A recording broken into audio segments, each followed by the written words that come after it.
Bismillahirrahmanirrahim. Assalamualaikum warahmatullahi wabarakatuh.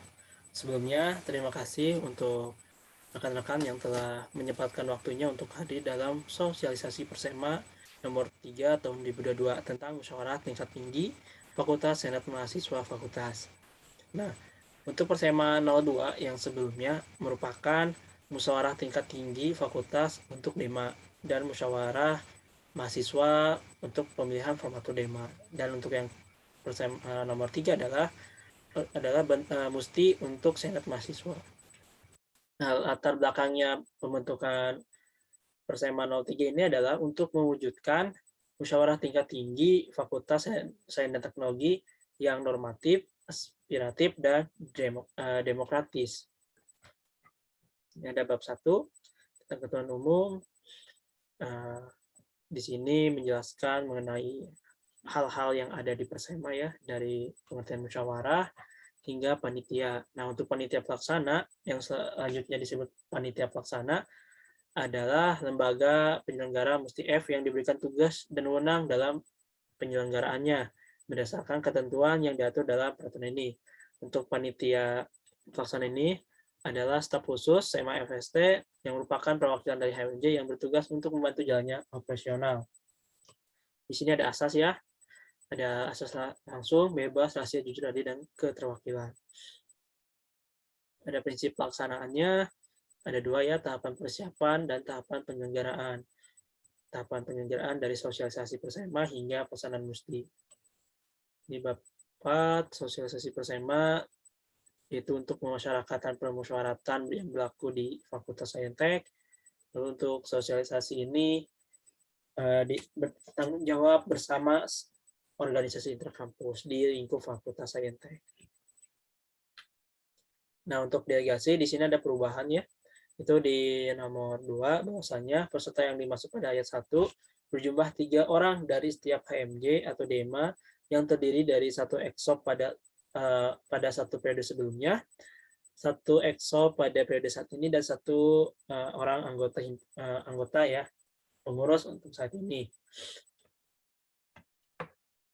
Nah, untuk bila ada peserta yang berhalangan hadir itu dapat dengan surat kuasa.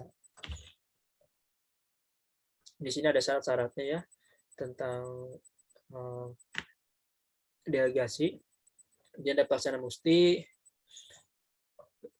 Di sini dijelaskan tata tertib musti itu diatur dalam draft sidang musti. Ada public hearing, itu wadah untuk mendengarkan aspirasi dan evaluasi ya, bisa secara offline ataupun online. Nah, ada persyaratan calon. Di sini pun ada perubahan bahwasanya calon adalah status mahasiswa aktif semester 5 dan maksimal semester 6 yang dibuktikan dengan KTM atau KRS. Nah, ayat 2-nya memiliki IPK 3,25 dibuktikan dengan transkrip nilai.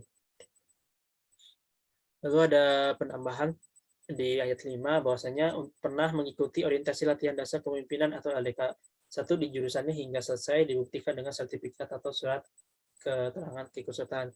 Jadi untuk calon senator itu harus beres latihan dasar kepemimpinan tingkat 1 di jurusannya atau LDKM ya. Lalu ayat 6-nya ini tambahan juga, terusus untuk yang mendaftarkan diri sebagai calon ketua harus mengikuti legisma hingga selesai dibuktikan dengan sertifikat atau surat keterangan keikutsertaan. Jadi untuk yang menyalonkan jadi ketua senat itu harus mengikuti legisma ya. Sebagai dasar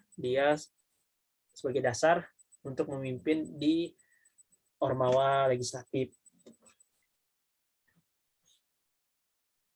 Ada bab penyelenggara. Di sini bahwa panitia pengarah itu SEMA, lalu panitia pelaksana itu staf SEMA, staf khusus SEMA. Lalu tugas panitia pelaksana itu dari public hearing, mendampingi pelaksanaan public hearing, hingga menyampaikan hasil pemilihan kepada panitia pengarah atau SEMA ya, selamatnya 7 hari setelah pemilihan. Ini ada bab 10 pendaftaran calon, dapat dilaksanakan secara diwakilkan ataupun persorangan. Pasal 13 ini penyerahan dokumen ya untuk calon pengurus dan bakal calon ketua umum ya. Dari ayat poin A ya, surat pernyataan. Lalu ada tambahan juga di poin E untuk calon pengurus harus udah beres PHDK. Lalu poin F juga tambahan untuk calon ketua untuk mengikuti legisma hingga selesai. Di sini juga ada dokumen visi misi, rekomendasi dekan dan himpunan mahasiswa jurusannya. Lalu ada CV. Ini untuk verifikasi ya. Ini ada jenis pengertian verifikasi, terus siapa yang melakukan verifikasinya. Ini ada pasal 16, bahwasanya bakal calon yang telah lolos verifikasi itu tidak dapat mengundurkan diri hingga pelaksanaan musti selesai. Nah, untuk yang telah lolos verifikasi dilakukan pengundian nomor urut. Nah, ini pasal 17 pengundian nomor urut. Lalu hak memilih dan penyusunan daftar pemilih. Nah, bagian ke-1 adalah pemilihan pengurus senat mahasiswa fakultas tiap jurusan. Jadi secara idealnya bahwasannya pemilihan senat itu diawali dari setiap jurusannya ya. Di sini ada penjelasan di pasal 18 hingga pasal 20. Lalu bagian keduanya adalah pemilihan formatur ketua senat Fakultas Sains Teknologi. Nah, dalam nyatanya itu ya, untuk pemilihan formatur ketua dan pengurus itu dilakukan secara musyawarah dalam agenda musti. Jadi mekanisme pemilihan ketua senat itu dilakukan dengan musyawarah mufakat dengan pemilih merupakan calon senator yang telah lolos verifikasi dan lolos pemilihan pengurus senat di tiap jurusannya. Kemudian ada kampanye, pengertian kampanye, terus jenis-jenis kampanye ya, dari dialog, monolog, ada juga alat peraga untuk kampanye, dari media cetak hingga alat peraga lainnya ya, yang tidak mengandung sara dan tidak mengotori fasilitas. Lalu ada larangan dalam berkampanye ya, dari menghina seseorang hingga menjanjikan dan memberikan materi ataupun uang. Di sini ada sanksi yang akan diberikan pasal-pasal 27-nya, ada pasal masa tenang, lalu ada pelaksanaan pemilihan ya, diawali tahapan musyawarah mufakat, bila tidak menghasilkan hasil itu dapat dilakukan secara lobbying, dan bila lobbying masih gagal itu penghutang secara voting. Di sini ada penjelasannya, pasal 32 tentang lobbying, pasal 33 tentang voting, lalu kelengkapan dalam voting ya, di sini ada di pasal 34, ada pelaksanaan sebelum voting ya, dari penyiapan sosialisasi, penyiapan bahan dan ketentuan dalam surat suara. Di sini ada penjelasan tentang pemungutan surat suara, ada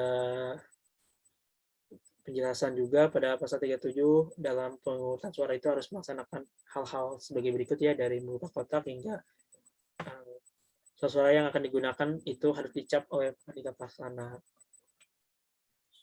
Di sini juga banyak penjelasan tentang voting, pasal 39 tentang surat suara yang dinyatakan sah apabila dicap oleh panitia, hingga apabila adanya coret-coret ataupun catatan lainnya itu dinyatakan tidak sah. Ini ada ayat 41 tentang penghitungan TPS.